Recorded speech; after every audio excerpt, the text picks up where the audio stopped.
All right, everybody, so we're going to take a look at our shifts here and our original function. So you always want to start off with where do you have your original, and then after you've done that original, you want to take a look at how have we shifted. So 6 to the right is a horizontal shift, and then we also have our horizontal compression. So we have horizontal dilation by, and because it's horizontal, it's 1/3. So that's going to be our factor. It's going to be 1/3.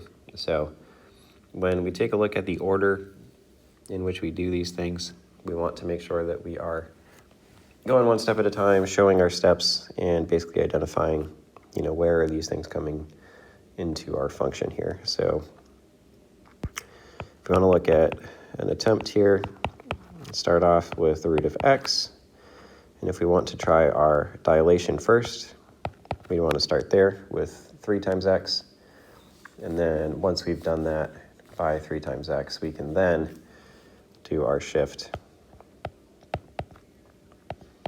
by 6.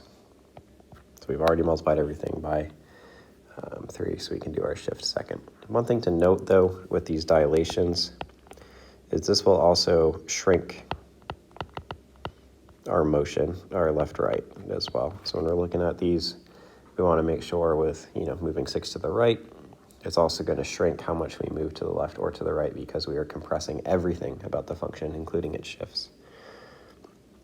So starting off at 9, 3, we then move 6 to the right, so our 9 term here gets multiplied by 1/3. So we're going to end up with 3 over here. And then once we have multiplied that by 3, it's time to move 6 to the right.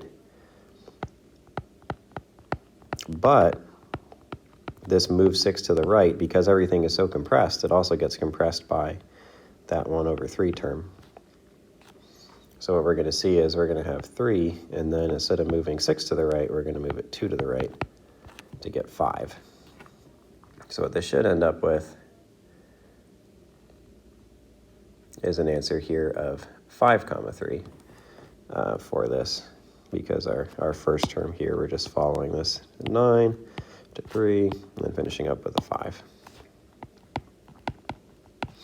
So the key trick to this one is this moving 6 to the right. Because we have this dilation, we also have to make sure that we're doing the dilation to it as well. So we've also just done this from above. We've done it correctly. So we have to make sure that we do our horizontal dilation by 1/3 first. And then our second move is going to be 6 to the right. But because we've dilated by 1/3, we're going to say it's actually going to be 2 to the right, because 6 times 1/3 gets us an answer of 2.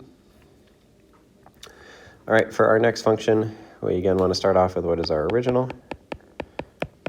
And then we want to take a look at what are the operations that are being performed here. So we have 1, 2, 3. So down 1.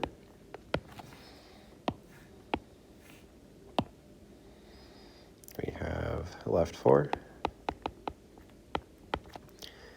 And then we finish off with our horizontal dilation by 1/2. So putting all these things together, we have horizontal, vertical. So if it's just between vertical and horizontal, it doesn't matter the order. So if we want to do our 2 horizontals first, we can. If we want to do our vertical first, we can also do that. The order does not matter. So that part of it can switch. The only thing we have to worry about is inside of this box here. This is the order that we have to figure out of these 2, which one comes first. So starting off with f of x, I like to multiply first if possible. And then after multiplying, we can do our left by 4. And then after going left by 4,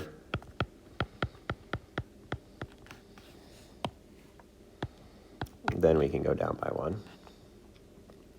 So our first step is our horizontal dilation. Our second step is left 4. And then our third step is going to be down by 1. The only thing that we just want to remember is with our shifts here, when we're going through and graphing these, we want to be careful to make sure that we are applying that dilation to each thing that we're doing. So we want to make sure that it's not actually going to be a shift left by 4. We want to have that dilation applied to this as well here. So that's going to make a big difference for what our graph looks like. And also a good thing to do is to check this on Desmos if you're ever not sure, because that's going to be very, very helpful to basically everything that we're looking at here. So when we get to having our point on the function, and then we want to see how it moves after our shifts, because again, these are the same functions. Starting off with -4, comma 4. The first step that we want to do is that horizontal dilation, so by the factor of 1/2. So that's going to get us our answer of -2. And then once we do that, we can move on to our next step, which is our motion of how far are we going to the left or how far are we going to the right. So in this case, originally our next step would have been left by 4, but we have to apply our dilation of 1/2 to this, so it's actually going to be left by 2. So in this case, we are going to go -2, and then left 2 is -2, so we're actually back to -4. And then our third step here is going to be unaffected by our shifts, because remember, horizontal is its own thing and vertical is its own thing. So going down by 1 is actually not going to be applied to the x term at all. I'm just going to go to the y term. I'm going to go down by 1 to get a y value of 3. So our x value is -4, and our y value here is +3. And that's going to be our final shifted answer. So remember, we have this factor here, dilation factor of 1/2. It's a horizontal factor though.